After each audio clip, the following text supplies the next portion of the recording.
The Assembly will hear an address by Her Excellency Robina Nabanja, Prime Minister and Leader of Government Business in Parliament of the Republic of Uganda. I request protocol to escort Her Excellency and invite her to address the Assembly.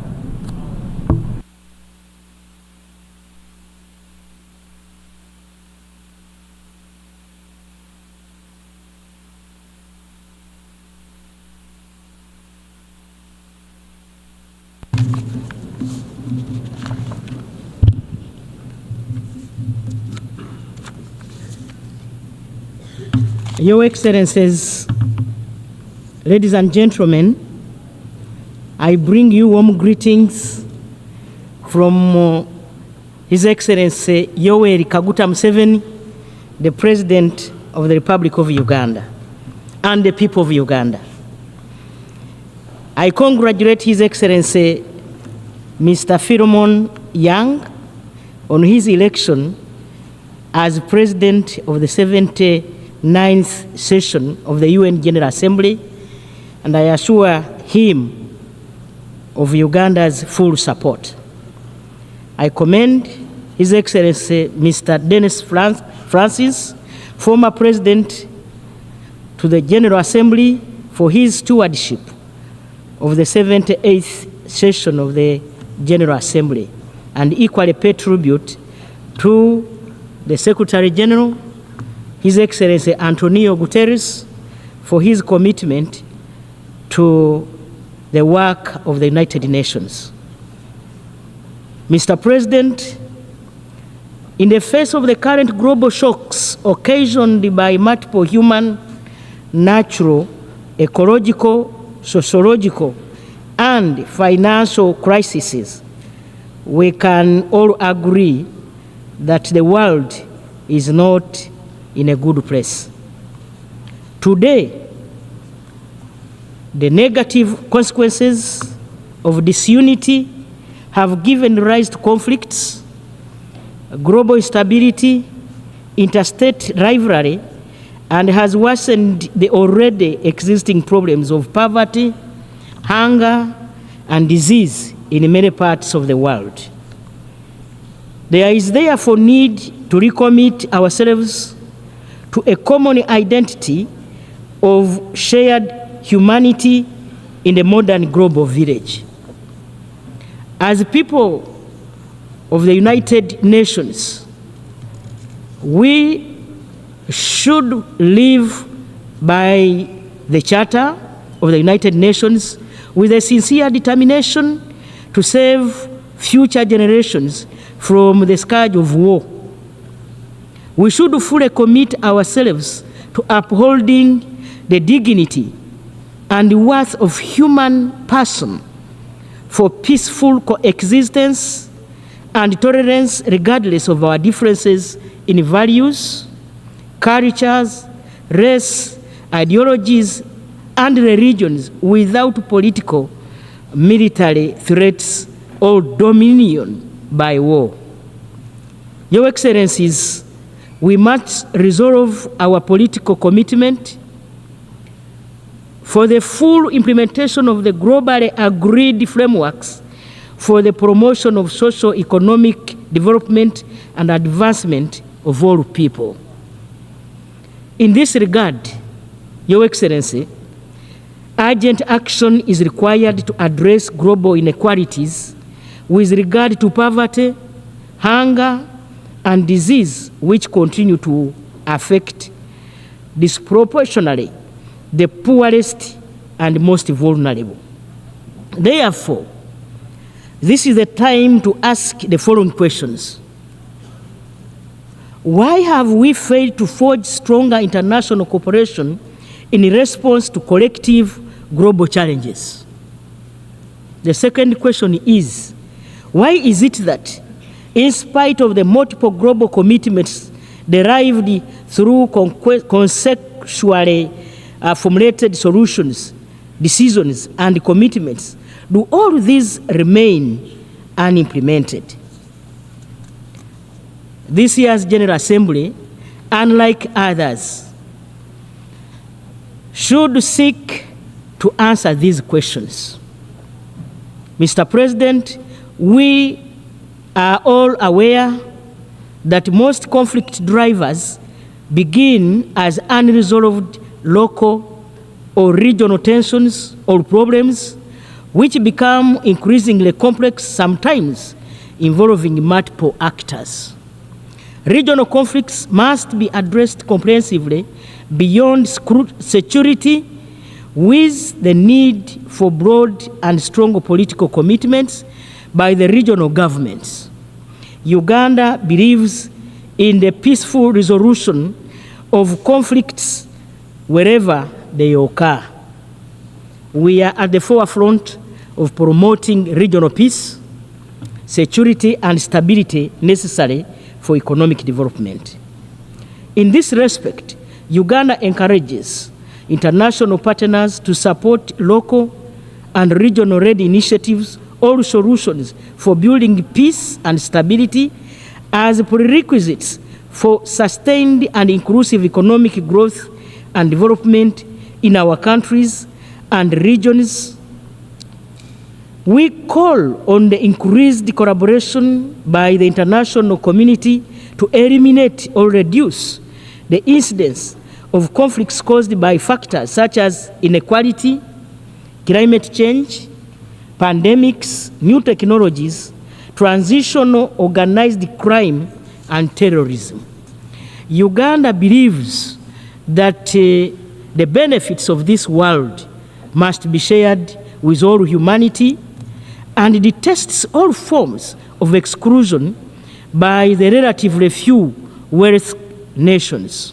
We reject the increasing competition and confrontation between major powers, which undermines the collective international responses to security, peace, stability, and socio-economic development. Your Excellencies, Uganda reiterates its call for the urgent and comprehensive reform of the UN Security Council for Africa to be represented in both permanent and non-permanent categories as a special case in order to address the historical injustice and the urgent imperative to address it, and fully supports the common African position on this matter.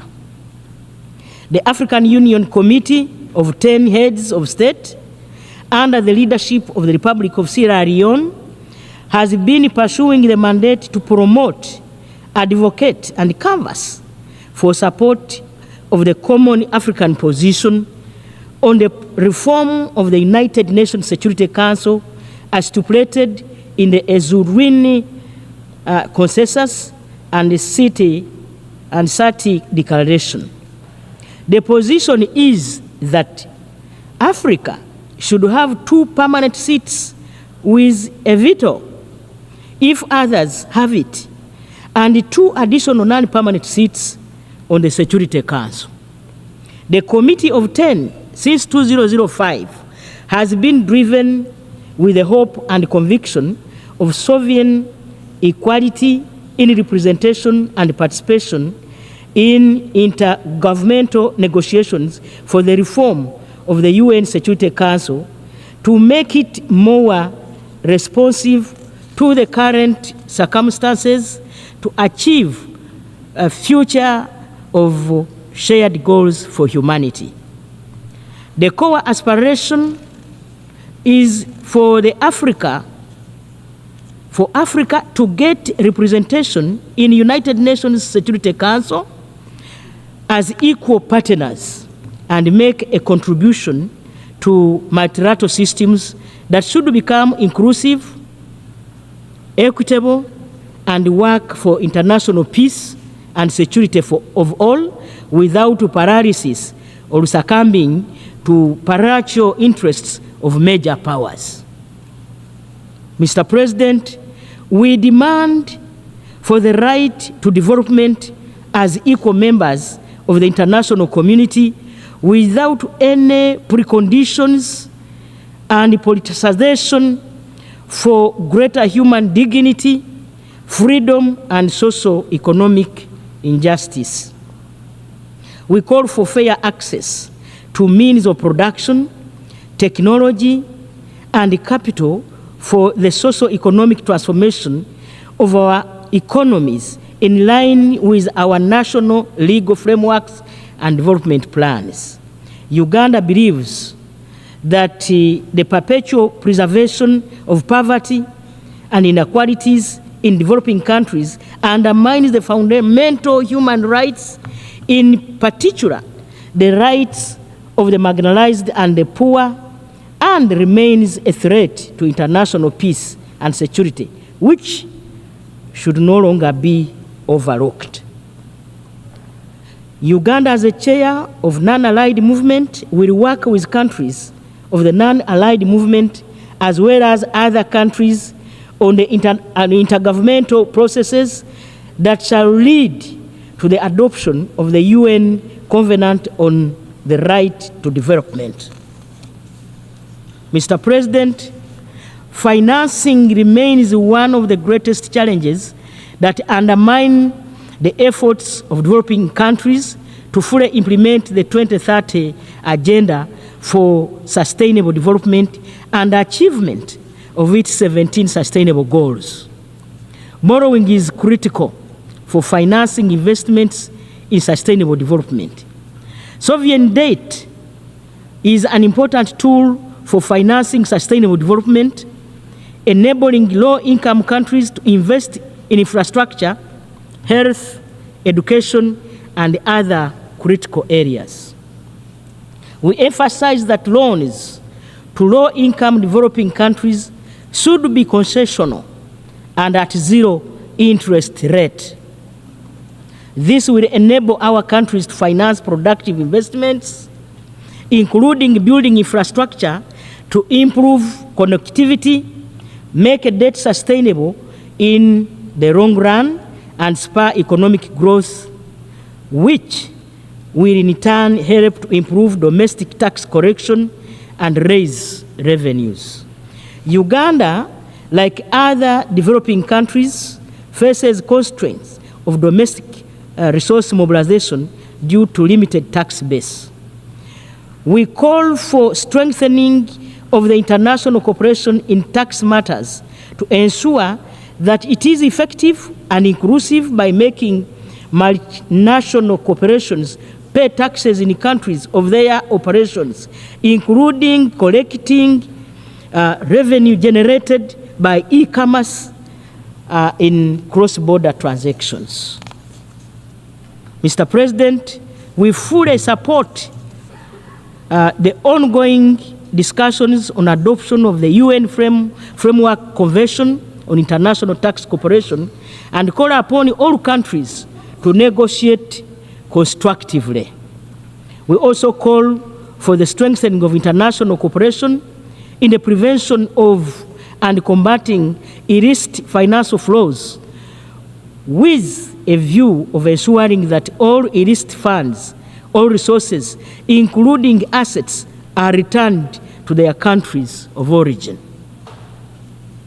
Furthermore, Uganda calls for the urgent reform of the international financial architecture, including the international financial institutions and their rules, to ensure equitable representation of developing countries in international economic governance decision-making that affect the trajectory of their national development. Your Excellencies, Uganda identified 4 key sectors of wealth and job creation in line with its national development plan, and that includes agro-processing, industrialization, services, information and communication technologies, digitalization, and skills development to support our socio-economic transformation. There is no doubt that affordable energy and access to affordable high-quality internet connectivity is vital to catalyze their full implementation in order to realize inclusive development outcomes and benefits for our people. We need to strengthen deeper collaboration with the Global South with the support of our partners in the north to unlock shared prosperity by building the necessary infrastructure and connectivity to increase productive capacity for rapid growth, economic takeoff, and sustainable development. In this regard, Uganda calls on the international community to support the full implementation of the African Continental Free Trade Area. Furthermore, Uganda calls on the international community to support its path to sustainable development. We encourage foreign individuals and companies to invest in the country. We welcome inflows of money, technology, knowledge, skills, and expertise as major sources of non-debt financial resources for economic development of our country. Your Excellencies, Uganda also calls for collaboration by the international community in medical research for global health to develop vaccines and treatments to combat diseases like Ebola, COVID-19, monkeypox, and improving healthcare capability in low-income countries, particularly in Africa. Uganda advocates for mutually beneficial trade and investment. We encourage that in pursuing sustainable development, foreign direct investment should be geared to adding value by processing raw materials inside our country, where raw materials are produced, and to export high-value products. This will create jobs, generate high incomes, and increase taxable revenues. We call on multinational companies to desist from purchasing raw materials and only selling processed products for consumption in developing countries. We equally call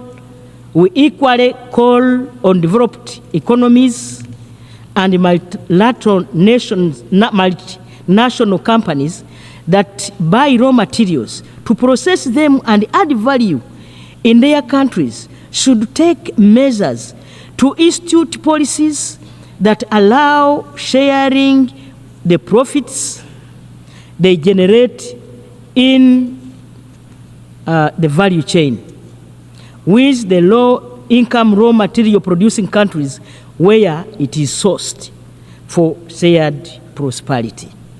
Mr. President, climate change remains one of the greatest challenges to the pursuit of sustainable development. Uganda calls on developed countries to provide the necessary financial, technical, as well as capacity building to support developing countries to effectively address climate change. We demand for climate justice, recognizing that richer countries, having historically profited from high emission activities for the development of their economies, and bear a great obligation to lead in mitigating these impacts.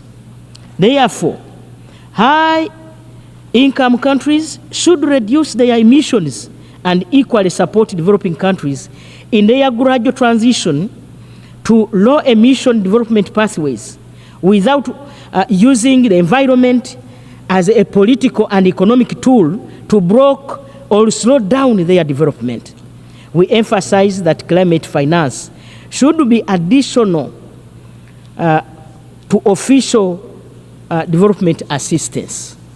Mr. President, developing countries face great challenges, including the increase in unilateral political, economic, and trade actions, or policies, and the weakening of multilateralism, which are flagrant violations of the principles established in the UN Charter, international law, and the purposes of the United Nations. We consider that it is urgent to stop these actions that threaten the economic and social development of the countries that are subject to them, and consequently prevent them from achieving the Sustainable Development Goals. Uganda reiterates its call to put to an end to the economic, commercial, and financial blockade imposed on these sister nations under sanctions, which is a major impediment to the sustainable development. Uganda also reiterates its firm rejection to the imposition of laws and regulations with extraterritorial impact and all other forms of coercive measures, including unilateral sanctions against developing countries, and reiterates the urgent need to eliminate them immediately. Mr. President, Your Excellencies, ladies and gentlemen, Uganda took over the chairmanship of both the Group of 77 and China and the Non-Allied Movement in January 2024. I take this opportunity on behalf of His Excellency President Yoweri Kaguta Museveni, the President of the Republic of Uganda, to thank all member states of the group and the movement for their confidence in ensuring Uganda is in the capacity of chair. We commend the Africa Group for endorsing our candidature for the chairmanship of both organizations. This year 2024, has been a crucial year with various intergovernmental processes at the United Nations on issues that are of paramount importance to both the group and the movement. And these include inter alia Fourth International Conference on the Small Islands Developing States, the Third UN Conference on the Landlocked Developing Countries, the Summit of the Future, the preparations for the Fourth International Conference on Financing for Development, the 2024 UN Climate Change Conference, COP29, all of which demand that we remain even more united and steadfast in promoting the interests of developing countries. Uganda therefore commends the members of both groups for keeping united in solidarity as we pursue the issues of our common interests.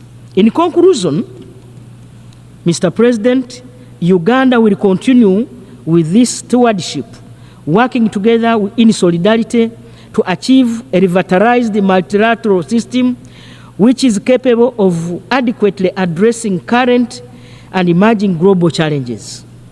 We firmly believe that multilateralism remains a fundamental and crucial mechanism for addressing our common challenges, namely, 1, accelerating the implementation of the 2030 Agenda for Sustainable Development. 2, scaling up action to address climate change and biodiversity loss. 3, strengthening international tax cooperation. Then 4, availing adequate concessional financing for development. And number 5, the fight against illicit financial flows and enhancing global collaboration in digital and artificial technologies to maximize the benefit to society and minimize harm, among others. I thank you for God and my country.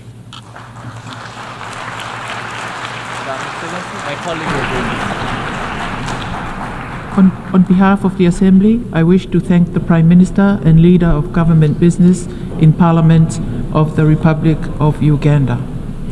We have heard the last speaker in the